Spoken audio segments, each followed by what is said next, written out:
Welcome to the Skeptic Zone, the podcast from Australia for science and reason.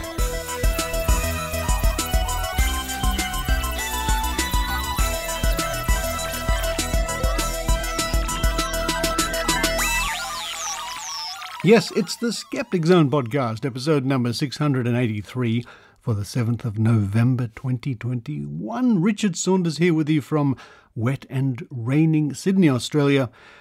Not like sunny, lovely Melbourne. No, they had big storms lately. I wonder if the roses are blooming in Melbourne. That's so pretty down there with those blooming roses. Worth checking out. But what's coming up on this week's show? What's coming up on this week's episode? We're going to kick off with an interesting story, sort of from the past and the present, about the CIA, Uri Geller, and James Randi. Now, it appears that the CIA really did look into psychic possibilities and psychic powers in the 1970s, and a story has come to light which Uri Geller is crowing about. But what's behind it all? Find out at the top of the show when we look into this interesting part of history. Following that, it's the Book of Tim with Tim Mendham, as Tim reads from the pages of the Skeptic magazine. Then we have the Australian Skeptics newsletter, What's Making the News, read by Adrian Hill. Then to round off, we go once more into the digital archives to continue our series of paranormal and odd things. And again, we'll be looking at UFOs in Australian history, or references to UFOs. Now, before we get stuck into this week's episode, a big shout out and another big shout out with a happy heart to Amanda Lee in Victoria. And I'll tell you why. After listening to last week's episode where Maynard and I go on a ghost tour with Professor Siobhan O'Sullivan, and if you recall, she is at the moment undergoing a test trial for her ovarian cancer, and of course we are wishing her every success with that. Nevertheless, her prospects aren't so good, so Amanda set up a donation site to fund ovarian cancer research with the initial goal of raising $50, which would be a nice donation for ovarian cancer research. That's soared past $50. It's heading towards $400. Skeptic Zone listeners, let's push that over $500 and keep going. Let's do that. Let's do that to help show our support for this vital piece of scientific research when it comes to ovarian cancer. If you go to the Skeptic Zone page, skepticzone.tv, and look at the show notes, you'll see the link. And if every Skeptic Zone listener just put in $2, $3, $4, $5, $10, that money would skyrocket. And what a great thing that would be. So please have a look. But now it's time for me to run downstairs, have some nice waffles with Canadian maple syrup. Yeah. While I do that, I hope you enjoy the Skeptic Zone.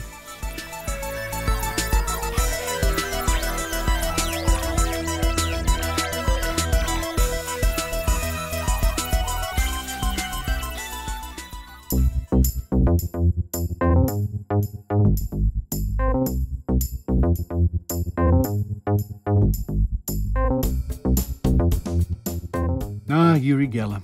There's a name from the past. Of course, Skeptic Zone listeners, many of you, I'm sure, will know who Uri Geller is. He is the man who in the 1970s made a name for himself, posing as somebody with mystical, psychic, paranormal powers, primarily bending spoons. And as my friend James Randi used to say, now there's a great asset for society, for humanity, somebody who can bend cutlery. That's, well, Randi also used to say that it worked for Geller. It worked. He made a big success doing standard routines. Or shall I say, what he did was very similar to standard magician's routines and something I've been doing, namely spoon bending, for, well over 20 years. And what a lot of fun I've had with spoon bending.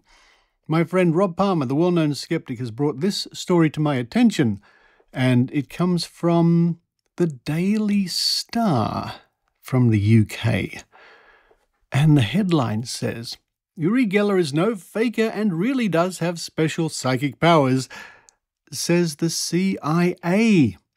Exclusive. Psychic Uri Geller has been given an endorsement by the CIA, but the spoonbender keeps a tight lip about his work with them as he reveals the US intelligence agency still uses psychics to this day. The story says, in part, the US intelligence agency analyzed the psychic spoonbender's mind in controlled experiments and concluded he had demonstrated his paranormal perceptual ability in a convincing and unambiguous manner. On its website, the CIA admitted testing Geller, who claims to have used his mind to bend cutlery, move ships, influence football matches, and win elections. Surely that would then be a question of match fixing, match rigging, and he should be arrested if that were true, along with other psychics.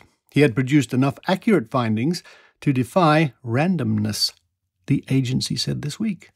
However, it said the phenomenon was too unreliable, inconsistent, and sporadic to be useful for intelligence purposes, and it had shelved the operation codenamed the Stargate Project.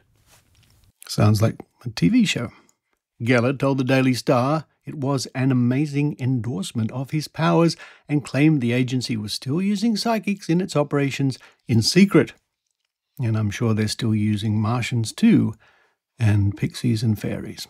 He said, the CIA has given me an amazing endorsement. I can obviously say that I have worked with the agency as it's on their website. But I'm afraid I cannot reveal any of the details of that work. Geller goes on to say in this article, what I can say is the agency is still using intuitives, psychics, and remote viewers. I think the only remote viewing the CIA are doing is on their television sets. Now, I'm not surprised that Uri Geller is taking advantage of this, although in recent years he's been distancing himself from the claims of psychic powers and things and saying he's an entertainer and a mystifier, etc., etc. I'm not surprised that he's jumped on any opportunity to, basically publicize himself. Look, that article goes on. I will link to it in this week's show notes. And then my friend Leonard Tramiel from California sent me a very interesting link from the CIA, a document they used. And I will link in the show notes to this too. It's found at www.cia.gov/readingrooms/docs, etc., etc., and it's a PDF. And it says, so two pages, approved for release 2000 in August the 10th, and there's a long number. Some of it is a little bit hard to read because they've put type and things over images. It's a bit silly. 2, redacted, remarks for your information from redacted. Yes, that sounds like the CIA. And this is the article they were sending around. And this is a page from the New Scientist magazine, dated the 6th of April, 1978. Geller a fake, says ex-manager. Yasser Katz, who brought Uri Geller to England, admits he helped Geller trick the press and the public. James Randi. James Randi is a member of the Inner Magic Circle, London, and an author of The Magic of Uri Geller. So, this is what Randi had to say in the late 70s about the matter, which was being passed around the CIA. Since Uri Geller first challenged scientists 5 years ago, he has been widely branded as a fraud and equally widely hailed as a miracle worker. Last week, for the first time, someone from inside the Geller organization has provided an answer. Yasser Katz, Geller's manager when he first came to Britain in 1973, admitted on RAI-TV Rome on Saturday that he helped Geller cheat. When Geller was still in Israel, Katz signed an agreement to manage Geller outside the US for a percentage of Geller's income. Now he says Geller never paid him and sent him packing after Geller really got rolling in the US. Bitter and angry, Katz finally told his story. At first, he said, he believed in Geller. Even after he became aware that Geller at least sometimes used tricks, Geller continued to perform for him as if it were all real. Evidently, however, Geller announced to Katz that he would have to act as a confidant by sitting in the audience and singling to the stage. Katz realized it was because Shippy Strang, Geller's main assistant in these matters, and I apologize if I have not pronounced that correctly, was not there on that occasion. He was given the gesture code, which was done by the position of his cigarette. Pointed up to designate the color blue, down for green, etc. And the hand signals as well. He served in this way many times at public performances, and Geller presented it as genuine ESP. Katz observed that Geller took notes, assisted by Shippy, of the license numbers of cars driven by members of the audience as they arrived. He was able to reveal these details to the spectators as if he obtained them by ESP. Once, Katz watched Geller take down a description and plate number of a special model Porsche, and he waited to see if Geller would use the information at the press conference being held. He did. Geller took Katz entirely into the fold when he stationed him at the door of the theatre to note details about seating and possessions of certain people. Thus, Geller could tell a lady that she had some sort of object in her purse and identify her by the seat number. All of this was relayed to Geller backstage just before the show started. Flying spoons. In Paris, while Geller was being interviewed by a reporter for L'Express, Katz was instructed to throw a spoon in the air to hit the ceiling to create the effect of a teleportation. The reporter was impressed and wrote it up as a miracle. Frequently, says Katz, he saw Geller throw objects from behind his back, over his shoulder, unnoticed, to create the teleportation effect. Geller and Katz visited the wife of a well-known entertainer in Hollywood. She offered Geller a piece of heirloom jewelry, a valuable fork used in the family ceremonies at her home. Katz reports he saw Geller snap it in both hands while she was not looking, and he presented it as a psychokinetic effect. In London, at a hotel, Geller was trying to impress a publisher who was attempting to pry him away from Doubleday, with whom he had signed for the publication of Dr. Paharich's book, Uri. Geller arranged a subterfuge with Yasser. When Geller got up and left to go to his room and leave Katz and the visitor to talk alone, Katz was to call Geller in his room, then only pretend to hang up the phone. In reality, he placed it on the floor so that the conversation would be heard by Geller on another floor. After Katz had extracted a number of personal details from the visitor and repeated them close to the active telephone, Geller came bursting into the room and repeated the conversation which he had pretended had come to him by telepathy. The publisher was very impressed. One of Geller's standard tricks, recreating a drawing, is done in several ways. Sometimes, Katz noted that Geller would simply pretend to write down a guess of what the subject was thinking. Then, when the subject made the drawing, Geller would quickly sketch an approximation surreptitiously and show it as a previously made impression. Geller always showed great excitement and satisfaction at the results. At other times, Katz actually had to help when Geller found he could not see through a heavy envelope used to conceal a drawing. For a TV program in San Francisco, Geller instructed Katz to secretly open the envelope while Geller distracted the staff at the far side of the studio. Katz did so and told Geller just before he went on the air. In Palm Beach, Florida, Katz first saw Geller sneak the lens cap off a sealed camera lens to create a psychic photo effect. When Geller was due to appear in Birmingham, word arrived backstage that the front row was packed with magicians. Geller, said Katz, turned white and refused to go on to the stage. He begged Katz and Werner Schmidt, the impresario, to tell the reporters, management and the audience that there had been a bomb scare. Katz was appalled a little later to learn that he was being blamed for the cancellation and that Geller was saying that he wanted to perform, but Katz would not allow it. The show was cancelled. While they were in Italy, Katz had a bad scare.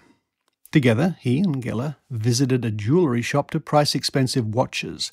They left without buying. Moments after they rounded the corner, Geller exclaimed that a, quote, teleportation, end quote, had taken place.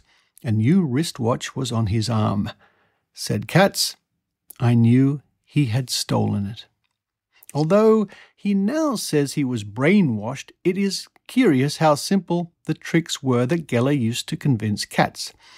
Two remained complete mysteries until I interviewed him for RAI-TV. One involved the teleportation of a heavy potted plant holder that he claimed had been found outside the apartment he shared with Geller when Katz returned from buying a newspaper. He said that it would have been impossible for Geller to have lifted this since it took the two of them to replace it inside the apartment again. The same planter was there in his apartment with him in Tel Aviv, and against his protestations, I easily lifted out a couple of plants, moved the planter several feet, and put the extra pots back. He dropped his claims on the matter at that point. He went on to describe an event which he had forgotten having told me about several years before in New York, and I was astonished to hear how much the story had gained in that time. It involved a theatre chair armrest that he claimed had been levitated to allow to fall in a puddle. He had the armrest with him there and asserted that after he'd lifted it from the puddle, it had been bone dry.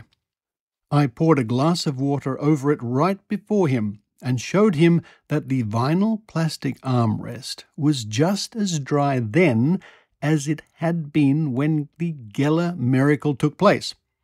After the Geller myth finally disintegrates, Geller and Strang were last reported living in Mexico. And the Geller believers, no doubt they too have moved on to other miracle workers.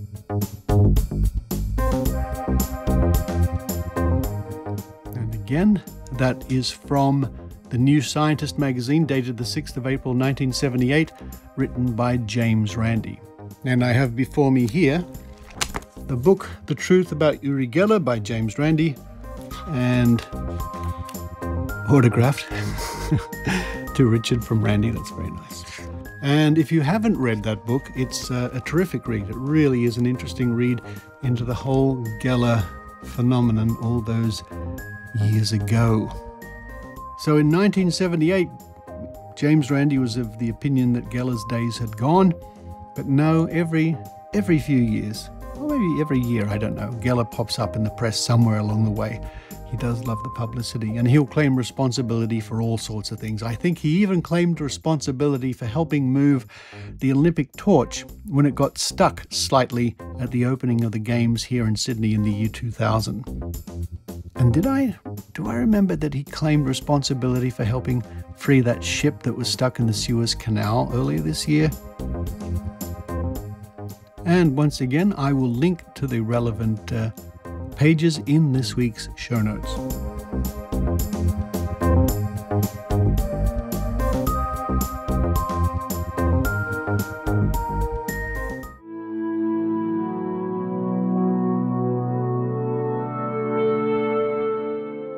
For years and years, a skeptical fairy godmother, angel from the internet, kept a watchful eye on the world, ready to appear out of thin air in a puff of smoke to offer advice and save people from committing logical fallacies and buying, well, frankly, substandard maple syrup.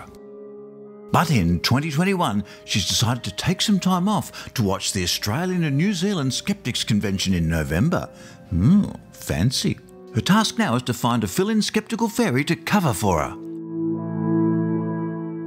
Let us take you now to that magical realm of dreams that lies beyond time and space, the home office of the Skeptical Fairy.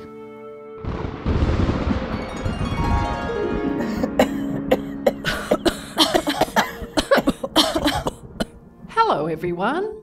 Hello, Skeptical Fairy Godmother Angel from the Internet. Thank you all for applying for the job. One of you will replace me, but I need to be sure to pick the right candidate. Yes. Sure. Okay, sounds good. Okay, sounds good, yes. But how did we get here? Shh, it's magic. All right then, candidate number 1. Ooh, that's me. It says here on your application that you have studied logical fallacies by listening to the Skeptic Zone podcast. Oh, yes, Skeptical Fairy Godmother Angel from the Internet. I never miss a show.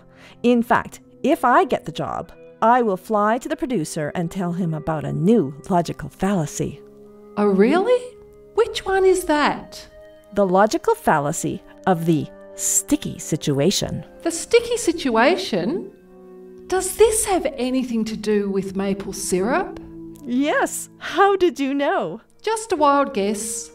Okay then. Candidate number 2. What makes you think you are qualified to fill in for me?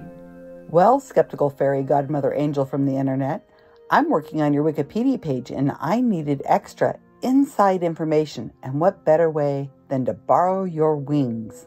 But you know you'd have to give them back, right? Yes. Right. So, now, candidate number 3. Yeah, sorry. What was that narrator saying about the Australian and New Zealand Skeptics Convention? Oh, I want to watch it live. So, that's why I need a fill-in. Really? I thought I was applying to be the Tooth Fairy. What's so special about this convention anyway? Maynard! Wow, what hit? Hang on. How did I get here? Magic? Maynard, can you tell Callie about the convention? For the first time ever, Australian and New Zealand skeptics are combining their resources to bring you Skepticon 2021, the all-online skeptical convention. I'm skeptical right now. Special guests include Professor Richard Wiseman, New Zealander of the Year, Dr. Susie Wiles, YouTube sensation Professor Dave. That's right, Professor Dave. He'll buy you a drink. Also Dr. Sat Douchey, Dr. Ken Harvey, some bloke called Richard Saunders. I hear he's not that good. You can always sit in the back. And many more. No matter where you are in the world, join us on the 20th and 21st of November. So get your tickets now at the low price of $40 at skepticon.org.au. AU. Ooh. Wow. Ooh, sounds good. Can I go now? In that case, Skeptical Fairy Godmother Angel from the Internet, I might change my mind. I think I'll sign up for the convention. Yeah, you know, I think I will too. Well, don't look at me. I don't want to miss the convention. All right. Well, thanks for coming. Then, Maynard, are you interested in becoming a skeptical fairy godmother angel from the internet for a few days? Oh yeah, baby, you should see how much maple syrup I've got at home. I've dreamt of this day. Yeah, maple syrup. Hallelujah, hallelujah, maple syrup. Will I get to meet Maple? I love Canada. I can remember when they won the Eurovision Song Contest.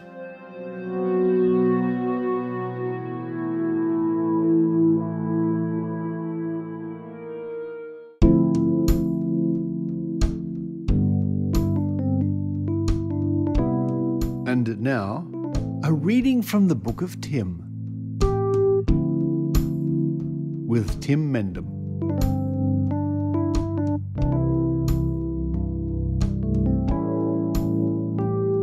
Hi, my name's Tim Mendham and I'm the editor of Australian Skeptics journal, The Skeptic, and I'm also Executive Officer of Australian Skeptics. And today I'll be reading an article from a regular feature of The Skeptic magazine called What Goes Around. And this is from The Skeptic from March 2020, or volume 40, number 1. What Goes Around is based on the concept that you can start off with one particular subject or fact and work your way through associations all the way around to come back where you started from. And this issue of the magazine looked at resistentialism, as in resistentialism, which is a jocular theory to describe seemingly spiteful behaviour manifested by inanimate objects, where objects that cause problems, like lost keys or a runaway bouncy ball, are said to exhibit a high degree of malice towards human. The theory posits a war being fought between humans and inanimate objects, and all the little annoyances that objects cause throughout the day are battles between the two. Humorist Paul Jennings coined the term in a piece titled Report on Resistentialism, published in The Spectator in 1948. The movement is a spoof of existentialism in general, and author Jean-Paul Sartre in particular. The slogan of resistentialism is Les choses sont contre nous. Things are against us. Now, like Murphy's Law, Finagle's Law and Sod's Law, the perceived perversity of the universe has long been a subject of comment, and the concept may be as old as humanity. In the 1920s, Theodore M. Bernstein formulated Bernstein's first law, which is that small dropped objects, such as cufflinks, will be found only in the place most inaccessible to retrieval. The concept appears in the Discworld novels of English author Terry Pratchett, where it is referred to as malignity or malignance. One practical example the author gives is the tendency of garden hoses, no matter how carefully one coils and stores them, to unloop themselves overnight and tie a bicycle to a lawnmower. It is associated with Pratchett's auditors of reality, and possibly also with Anoia, whom he describes as a goddess of things that stick in drawers. Sir Terence David John Pratchett, 1948 to 2015, was an English humorist, satirist and author of fantasy novels, especially comical works. The first Discworld novel, The Colour of Magic, was published in 1983, after which Pratchett wrote an average of 2 books a year. His 2011 Discworld novel, Snuff, became the third fastest-selling hardback adult readership novel since records began in the UK, selling 55,000 copies in the first 3 days. With more than 85 million books sold worldwide in 37 languages, he was the UK's best-selling author of the 1990s. That's the same time as J.K. Rowling was writing Harry Potter. In 2007, Pratchett announced that he had been diagnosed with early-onset Alzheimer's disease and filmed a BBC TV programme chronicling his experience with the condition. He died in March 2015, aged 66. But before his writing career took off, Pratchett had various positions in journalism. He was an avid user of personal computers from the 1980s and an early user of the internet. In the mid-1990s, Pratchett raised concerns about the potential for harm from fake news online. In 1980, he left journalism and became press officer for the UK Central Electricity Generating Board, CEGB, in an area that covered 4 nuclear power stations. He later joked that he had demonstrated impeccable timing by making this career change so soon after the 3 Mile Island nuclear accident in Pennsylvania, US, and said he would write a book about my experiences if I thought anyone would believe it. The 3 Mile Island accident was a partial meltdown of reactor number 2 of 3 Mile Island nuclear generating station near Harrisburg, Pennsylvania, and the subsequent radiation leak that occurred on March 28, 1979. It was the most significant accident in US commercial nuclear power plant history. On the 7-point International Nuclear Event Scale, the accident was rated a 5 as an accident with wider consequences.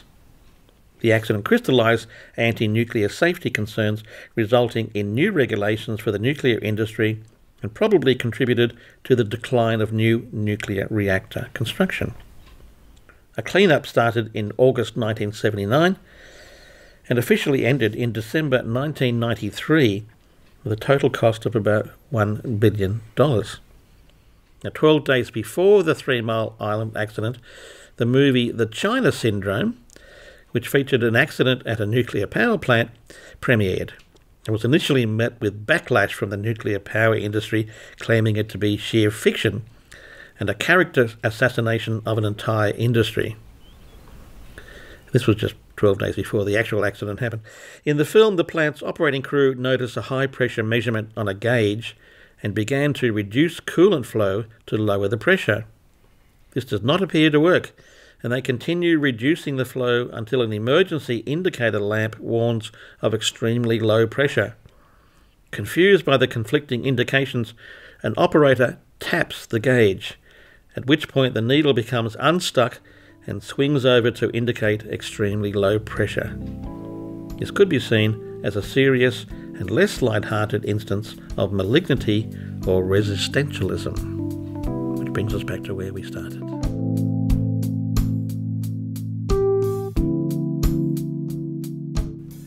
And that's what goes around from March 2020 in the Skeptic magazine, volume 40, number 1.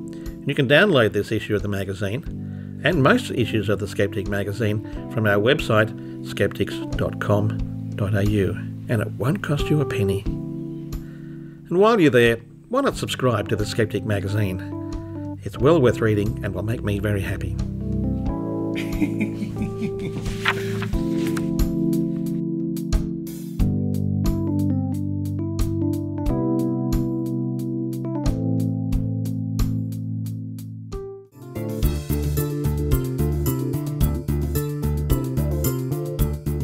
G'day, this is Dr. Carl Kruszinski, proud to be a skeptic, and you can find out more about me at drcarl.com and get lots of free stuff there as well.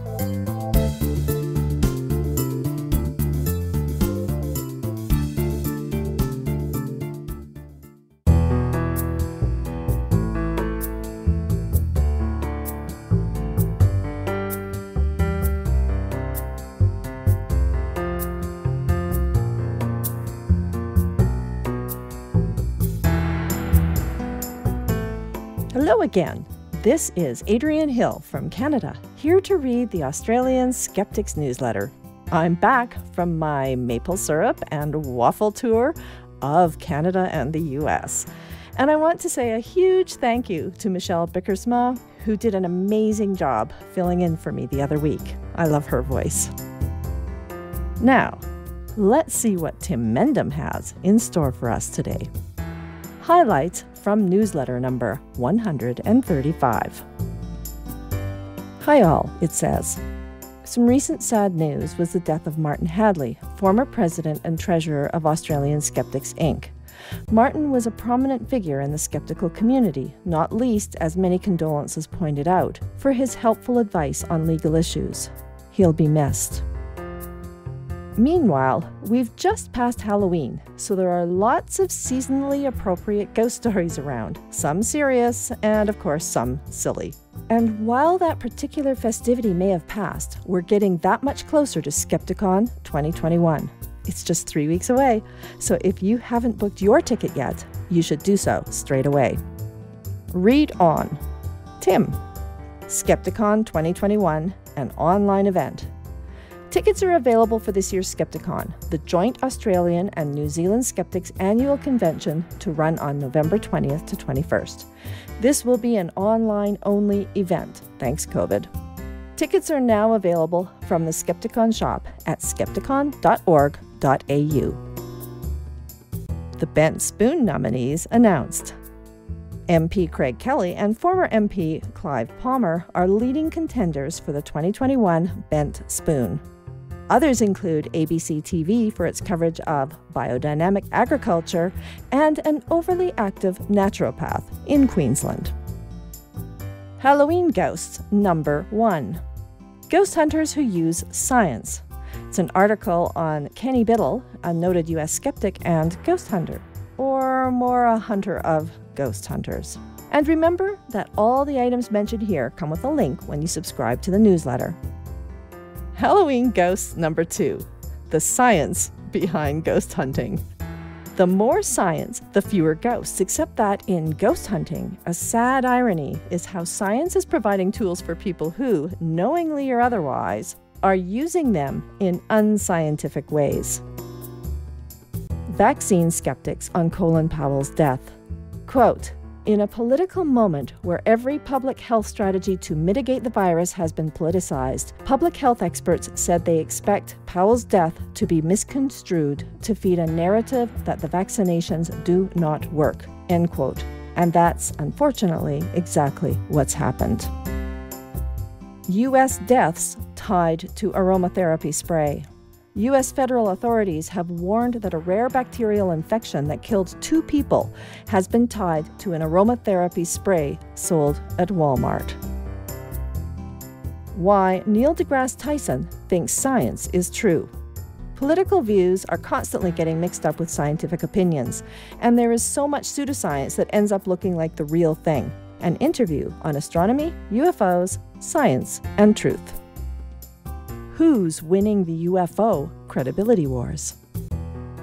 Author says he's been watching the arguments and non-arguments about UFOs for decades. Quote, "What's changed, and changed enormously, is the move to a much less maniacal culture. The hysteria isn't there anymore. The us or them thing has been weeded out at long last." End quote. Not sure exactly where the author stands on UFOs, but he suggests the bad old, good old days of movie-like, overwrought evidence are gone. Halloween Ghosts number 3. 50% have felt the presence of a ghost, according to a survey by a wine company, the appropriately named Phantom Wines, which I think I need to check out. And no mention of spirits, please. Groan. Plus a lot of other stats and some interesting facts about what drinks go best with Halloween treats. So if you think there's an ulterior motive in the survey, you'd be right. Halloween Ghosts number 4. House isn't selling? Blame the ghosts. Decent article about the implications, marketability, legal responsibility, and otherwise of selling a haunted home. Halloween Ghosts number 5. World's oldest ghost drawing. Sounds so interesting. A Babylonian tablet from 1500 BCE, inscribed with instructions on how to perform an exorcism, is fodder for an investigation into ancient paranormal beliefs by a curator at the British Museum.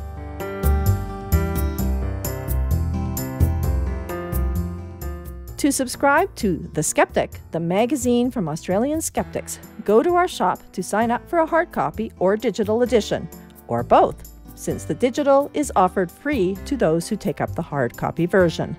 Learn more about our magazine and subscribe now. Silliest story of the week, and I do like myself a silly story, and this one's pretty crazy.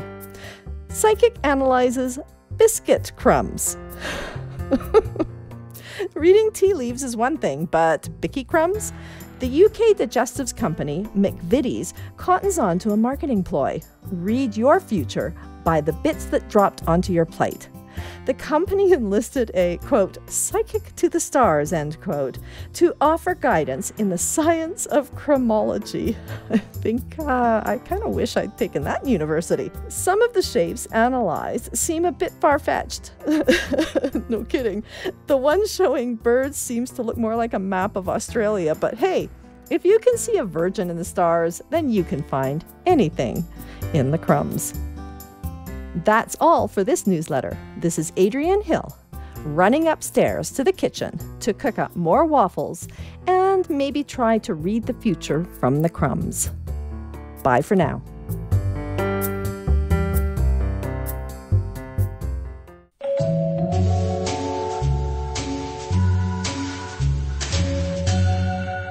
Be Reasonable is the interview show from the Merseyside Skeptic Society, where each month I speak to someone about their fringe beliefs. Over the years I've spoken to psychics, UFO believers, moon landing deniers, flat earthers, hollow earthers and all manner of unusual conspiracy theorists. But I've also talked to AIDS denialists, white supremacists, gay conversion therapists. I even interviewed Jim Humble, the inventor of Miracle Mineral Supplement, a form of industrial bleach that he and his followers use to treat cancer and HIV. This isn't a debate show, and my aim isn't to win an argument. But when we listen to how people promote and justify the ideas that we disagree with, even the dangerous ones, I think we become much more effective at countering those ideas. If that sounds like something you'd be interested in, look for Be Reasonable on Apple Podcasts and everywhere else that podcasts live.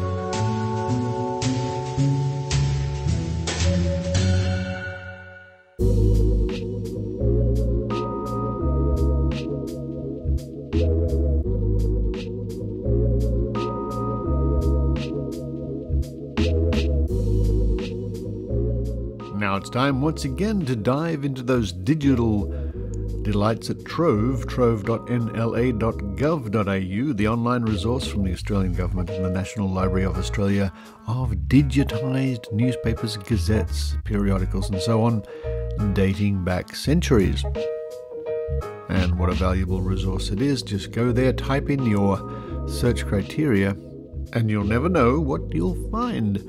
Now, a couple of weeks ago, we did a session on UFOs, which proved quite popular, so I'll continue that this week. And I think this is probably about the third time we've looked into UFOs.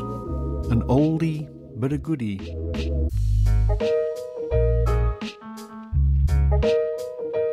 And modern skepticism owes a little bit to UFOs, I must say. Yeah, it's one of the reasons I got into the whole area, was my interest when I was younger in UFOs, which I thought were obviously real and would be proved real any day now in the 1970s. So we start our look into the archives, in fact, from the 6th of January 1989, from the Canberra Times. The lucky country, not so to aliens. Adelaide. A group of Adelaide researchers wants to hear from anyone who has been abducted by aliens from another planet.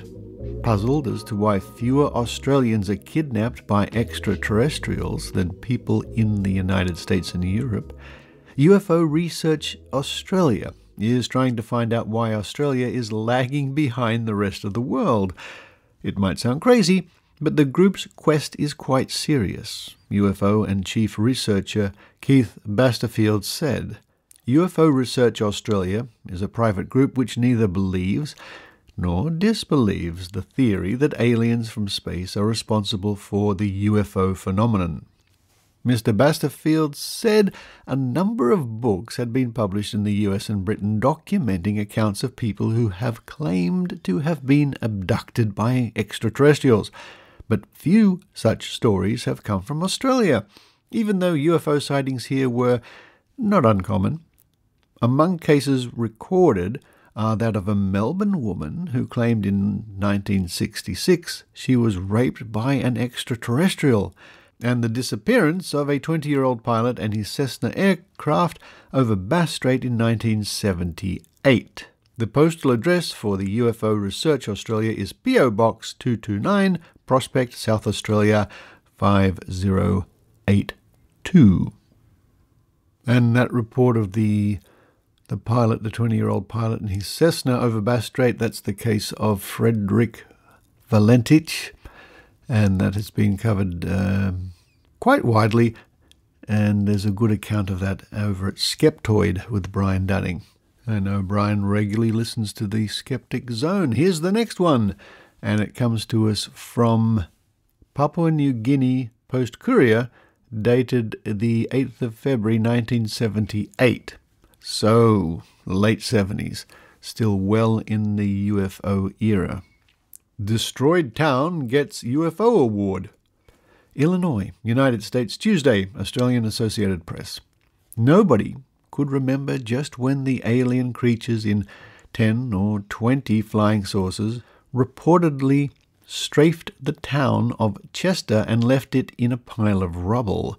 But just the same, townsfolk accept an award from, quote, official UFO, end quote, the magazine that swears it really happened. the Associated Press reported. About 75 of Chester's 5,300 citizens turned out on Saturday at City Hall to receive the magazine's, quote, letter of appreciation, end quote, for their cooperation in the investigation of the village's destruction last year. Official UFO had promised, quote, an immense crowd numbering 20,000 to 30,000 people, end quote, to greet famed war hero Ed Farrar and his team of UFO investigators. Mr. Farrar said he was a World War II flying ace in Europe and now a tennis professional in New York. After his speech, Mr. Farrar collapsed, having succumbed, he said, to forces from outer space. I have an idea they, the forces, didn't want any more said, he commented. Police Chief Harold Howie was on hand to receive a sealed envelope that the magazine based in New York said contained the names of 50 people who witnessed the reported attack on August 2, 1977. Mayor Stanley McKeesky did not attend, but was said to have grave doubts about the reported incident. On that day in August, the magazine said in its January issue, sources swooped down on the town on the banks of the Mississippi River and burned it to the ground, disrupting normal communications and causing mass panic. However, a statue of Popeye the Sailor Man, erected in honor of Elzie Zager, the cartoon strip's creator and native son of Chester, either escaped the destruction or was rebuilt in a park. The key ingredient in the official UFO's case was a series of pictures in the magazine purporting to show the saucer attack. Those said to show evidence of the extraterrestrial phenomena were blurred. No one thumbing through the magazine distributed free to townspeople could recall the incident, but said, quote, official UFO, end quote. That was because after the disaster, Chester was, quote, mysteriously, frighteningly, somehow resurrected and the memory of the event erased from all but a select group of minds, end quote. Sounds like a fun day in Chester. And now we come to the Canberra Times, dated Monday the 10th of November 1969, a bit earlier on in the UFO story. UFO was a balloon. Melbourne, Sunday. A practical joker alarmed hundreds of residents in Melbourne suburbs on Saturday night with a fake UFO. Callers jammed the switchboards of newspapers and TV stations to report a strange object and lights in the sky during the hour in which it remained stationary over the northern suburb of Preston. Air traffic control officers at Essendon Airport were unable to offer any help, except to say it was not an aircraft or helicopter. However, police solved the problem when they went to the area in answer to numerous calls. Their powerful spotlight revealed a balloon moored about 60 feet in the air. It was about 4 feet long, with a silver tail and 4 red lights suspended beneath it. But the practical joker wound the balloon in. He was too quick for the police, trying to follow the balloon's descent, and a later search of the area revealed neither the balloon nor its owner. You couldn't tell what it was until we put the spotlight on it, a policeman said. All you could see were 4 red lights and a vague shape. Sounds like a lot of fun in Melbourne. Now we turn to the Canberra Times once again on the 1st of December 1980. Some UFO photographers peculiar. UFO photographers can be very peculiar people, Mr. Frank Gillespie, one of the delegates at the UFO conference at the Belconnen Way Hotel, said yesterday. Many people collected photographs, and when they found abnormalities in prints, concocted a story to go with them. Many a good story has been built around the white spots on a print caused by dust and fibres on the negative, he said. Then there are those people who deliberately set out to deceive. There are usually glaring flaws in their pictures, and it must take a lot of nerve to proceed with their attempted deception. Some of the methods used to fake photographs include saucepan lids, time exposure of lights with a moving camera, and car hubcaps. One case, which stood out from the others, was a man who attempted to photograph a fast-moving object with an Instamatic camera. When there was no trace of the object in the print, he pointed to a printing defect in the previous picture as his UFO. The conference was also told yesterday of the results of a survey of psychological reactions to UFO events by Mr. Mark Moravec. The most common reaction was fear, followed by curiosity and amazement.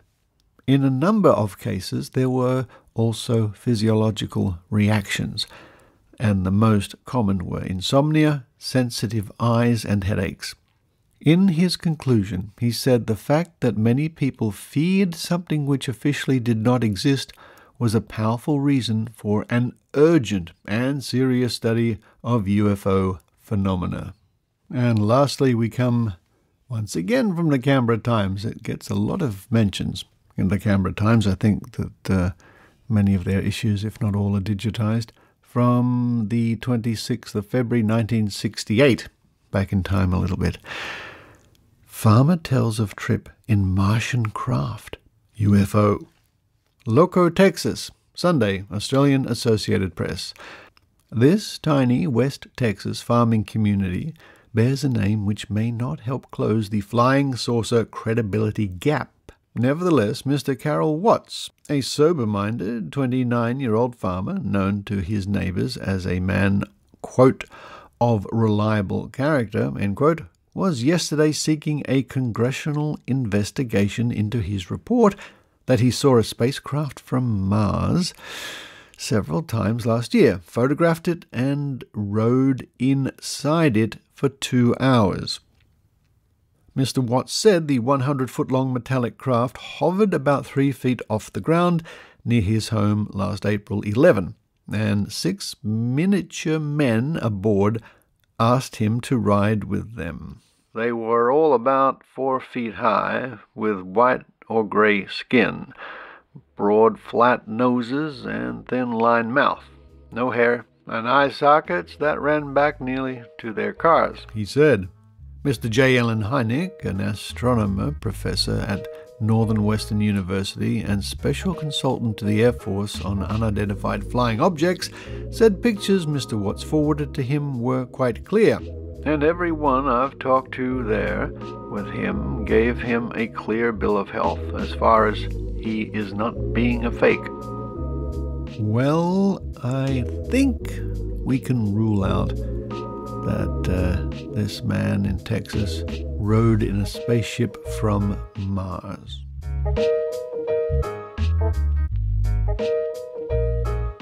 Yes, it's always good to revisit the classics of skepticism, and UFOs are amongst the best. And you too can visit the classics of skepticism, or revisit, or have a look again, or whatever you want to do, by going to Trove at trove.nla.gov.au, typing in your search criteria, and you never know what UFOs you might find.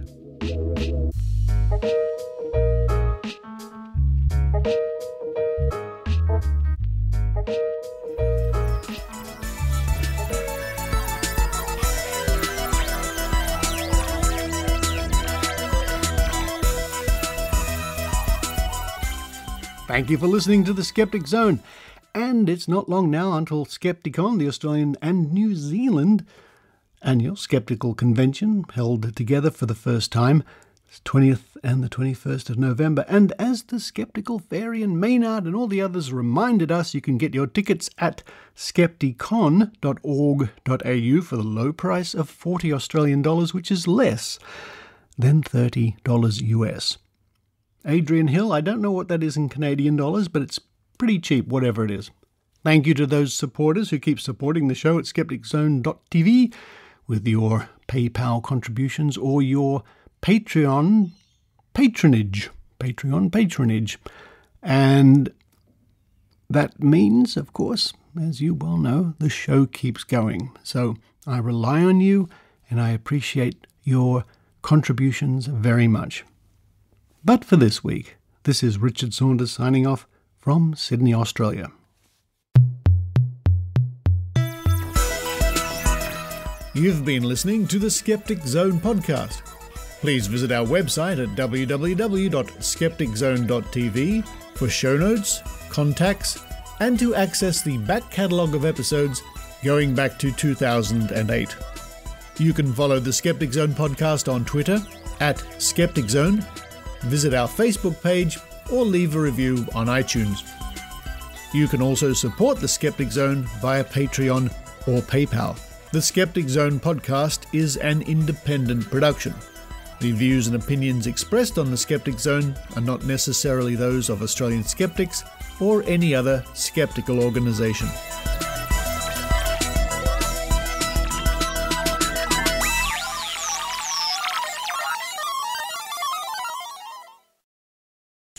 So we are all seated in our virtual lecture theatre, as far as I can tell. It's the prediction team. Folks, we are, 2 data points away from completing the entire prediction project. After over a year of meeting and 12 years or so of the database being worked on, we are 2 data points away. Today we were working on great events over the last 20 years that psychics didn't see coming, like various important earthquakes or political assassinations or various terrorist attacks and things like that. And we have so far 208 major events that psychics did not see coming. We've got 2 to find. And it can be difficult. We've discovered it's difficult to nail these down sometime. Anyway, I'm with part of the team here. We've got Rob, we've got Leonard, we've got Adrian and Kelly. Hello, everybody. Hello, Richard. Hello. Greetings from the U.S. Some of the other people And Canada. And Canada. Sorry. Some of the other people couldn't be here today, but here it is, folks. Ooh. It's a D8 today. An 8-sided die. I'm going to roll it 3 times. Where's my Skeptic Zone pen and Skeptic Zone notepad? I'm just showing everybody. Otherwise known as a pen and a notepad. Here we go. The first roll. What do I hear? Lucky 7. 6. And here it comes. 7. Oh, Adrian. First roll was 7. Next roll coming up. What do I hear? 5. 2. 3. Because everything comes in 3s. Kelly? Wait, I heard otherwise. Wouldn't your 7s come in 3s? We'll find out. Here it comes. The next is 7. Oh, I should have stuck with it. Okay. Last roll. That sounds a bit ominous, doesn't it? The last roll of the die. Here it comes. What do I hear? 5 for Susan. 5. 6. 4. And it is poetic justice. It's a 5. So today's now, winning. on a D8, is the equivalent of a 5 a 7? We can talk about that later. Today's winning numbers are 7, 7, and 5. Thank you, everybody. Adrian, you got 2 out of 3. You are 66% psychic. I am. Much higher percentage than any of the psychics we actually evaluated. Probably right. I don't think that's ever happened in this fun dice game. All right, one more. You've talked me into it using your predictions, your psychic power. One more, quick. Let me just see. I think. Yes. I'm going back to 8. 8. Ooh. 4. 4. Get that. Could you 1. try again? What is that Siri talking to you? That's my watch. Here it Not sure I understand. Oh, be quiet. Here it comes. 8. Whoa! 3 out of 4. Impressive.